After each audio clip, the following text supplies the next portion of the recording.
Hola a todos y todas. Hoy comenzamos el último módulo de los prácticos de Fisiología 1, correspondiente al sistema respiratorio, particularmente la ventilación y perfusión a nivel pulmonar. Para ello, ¿no es cierto?, vamos a estudiar la vía respiratoria, en la cual podemos encontrar el tracto superior e inferior. Primeramente, en el tracto superior vamos a encontrar que, ¿no es cierto?, va a ingresar el aire por las fosas nasales, va a atravesar las distintas partes de la faringe, es decir, la naso, oro e hipofaringe, luego laringe, para llegar entonces al tracto respiratorio inferior, compuesto por la tráquea, los pulmones, bronquios, bronquiolos, para llegar finalmente a los alvéolos, que son la unidad funcional donde vamos a ver se desarrolla este intercambio gaseoso.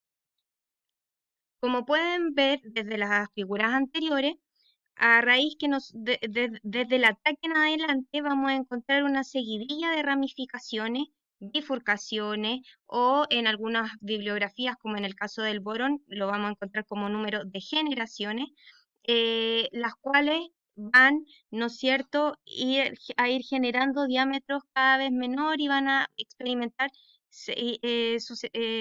divisiones sucesivas. Durante las primeras 16 divisiones vamos a revisar que estas corresponden a las áreas de conducción, llegando hasta las unidades de los bronquiolos, pero aquellos bronquiolos sin cartílagos que no poseen alveolos. Ya después vamos a llegar, después de la ramificación o generación 17, a los bronquiolos respiratorios, conducto alveolar y los sacos alveolares, que es donde ocurre la respiración, y por ello, desde la ramificación 17 se ha definido como unidad respiratoria o vía de intercambio gaseoso, mientras que las primeras 16 van a corresponder a una vía de conducción. Ojo que hay diversas clasificaciones, en algunos libros hablan de unidades respiratorias, así como cuando revisamos en la contracción muscular las unidades motoras, pero ahí eso varía de autor a autor, pero creo que no merece mayor detalle, salvo lo que amerite, y vamos a ir revisando en cada uno de los elementos que revisemos. Lo que sí es relevante es que estas ramificaciones sucesivas van a ir generando que, a medida que se avanzan, si bien decíamos disminuye el diámetro, si sumamos el área transversal de todas estas ramificaciones, esta área va a ir en aumento, y a su vez la velocidad con la cual se moviliza el aire va a ir disminuyendo, lo cual genera, ¿no es cierto?, el escenario adecuado para un intercambio gaseoso en estas vías respiratorias. Además, dado estas primeras 16 generaciones o ramificaciones que no constituyen espacio de intercambio, van a dar lugar a un área donde va a haber un volumen de espacio muerto, así se denomina, a propósito de que va a haber aire contenido en esta vía, camino a el espacio de intercambio, pero que no va a ser sujeto de intercambio gaseoso. Por eso se conoce como volumen de espacio muerto, el cual en un hombre joven con textura normal de aproximadamente 75 kilogramos va a ser de 150 ml, y lógicamente va a ser un poco menor en mujeres. Ojo también, no se confundan en estos ciclos de respiración. Hay algunos cuadros bien interesantes a propósito de este volumen de espacio muerto. Lo que me interesa aclarar, ya vamos a revisar con volúmenes y capacidades pulmonares lo que corresponde a el volumen corriente en mayor detalle. Por ahora vamos a adelantar que corresponde al aire que se inspira y expira en estado de reposo, y es de aproximadamente 500 ml. El volumen de espacio muerto no va a cambiar esta situación. ¿Por qué? Porque cuando yo inspiro, en realidad, por ejemplo, cuando expiro, igual voy a expirar 500 ml. ¿Por qué? Porque voy a expirar los 350 ml ventilados que llegaron al espacio, ¿no es cierto?, de intercambio, más los 150 ml que quedaron en el volumen de espacio muerto, pero del ciclo de inspiración y expiración anterior. Sí, así que ahí, bueno, si tienen mayores dudas, pueden revisar en general en la bibliografía. Además, las fotografías que acá encuentran son del Silverton, del Boron y del Bernay-Leidy. ¿ya? En general, les recomiendo estudiar el boron, la unidad 5, es decir, de los capítulos 26 al 32, pero como requisito mínimo tienen que estudiar el capítulo 31 de ventilación y perfusión pulmonar. Recuerden que el boron se los incluí en la bibliografía que les compartí vía Drive, ¿ya? Bueno, ahora revisamos lo que tiene que ver y de dónde entonces surge este volumen de espacio muerto.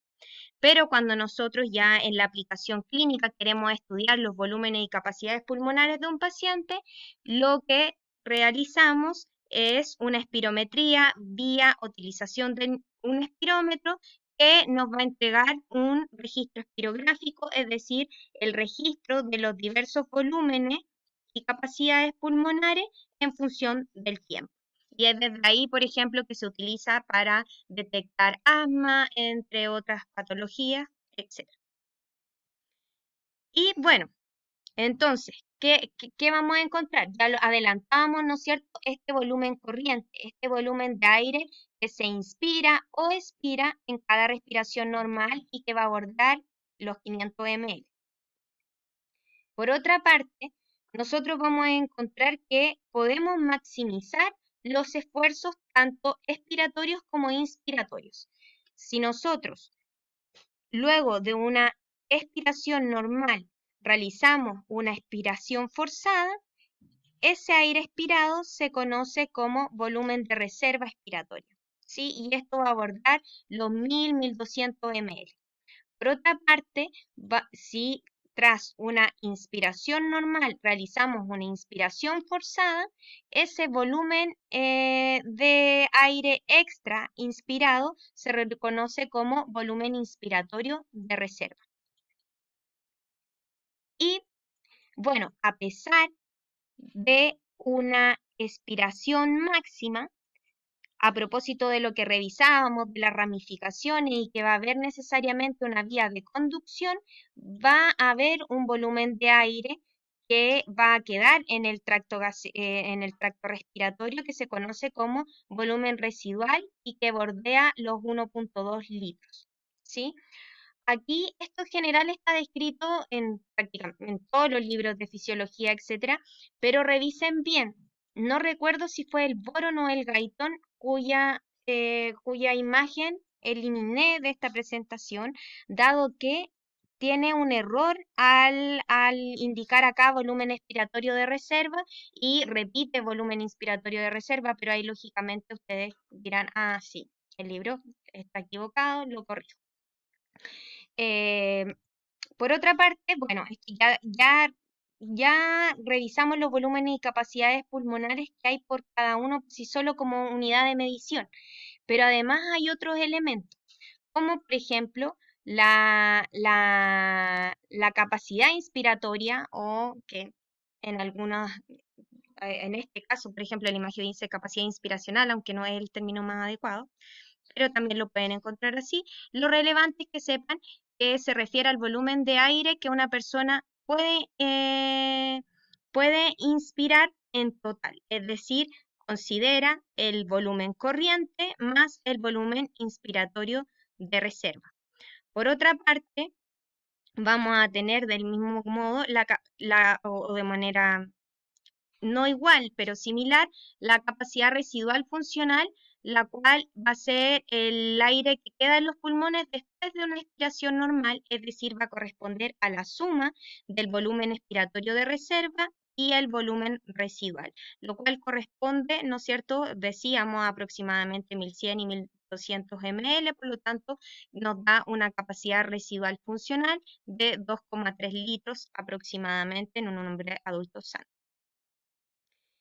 Además, nosotros vamos a revisar el concepto de capacidad vital, que es el volumen máximo de aire que una persona puede expulsar desde los pulmones luego de llenarlos, ¿no es cierto?, en su máxima dimensión. Es decir, va a considerar el volumen inspiratorio de reserva, el volumen corriente y el volumen expiratorio de reserva.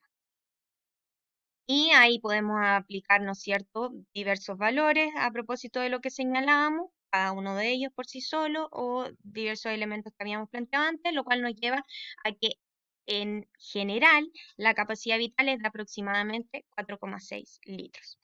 Ahora, si sumamos nosotros el volumen inspiratorio de reserva, el volumen corriente, el volumen expiratorio de reserva y el volumen residual, tenemos la capacidad pulmonar total la capacidad pulmonar total. Creo que delante, y me corrijo al tiro, entonces en la capacidad vital se consideran todos los elementos salvo el volumen residual y el cual sí se considera en la capacidad pulmonar total, llevándolo a 5,8 litros aproximadamente.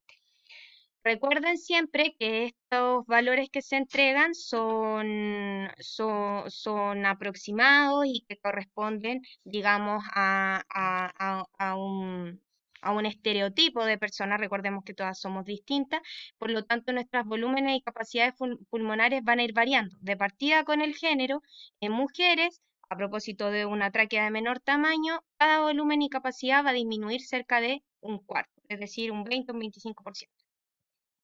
Y bueno, aquí fíjense, vemos cómo varían estos volúmenes y capacidades pulmonares cuando existe obesidad. Y por eso generalmente hay procesos de asma también asociados a la obesidad. Y la reducción de peso puede, por ejemplo, mejorar la condición de una persona asmática. Aquí les dejé una figura del boron que también resume lo mismo, ¿no es cierto? El registro espirográfico, eh, mm, un diagrama de la espirometría, etcétera, pero más lo dejé por esto. A propósito de que antes les dejé algunos valores aproximados, pero aquí ya encontramos una tabla de cómo van variando los valores, intervalos normales. Fíjense, el volumen inspiratorio de reserva puede variar de 1,9 a 2,5 litros, para que tengan, digamos, ahí un rango de las variaciones fisiológicas normales que puede haber en cuanto a estos volúmenes y capacidades pulmonares.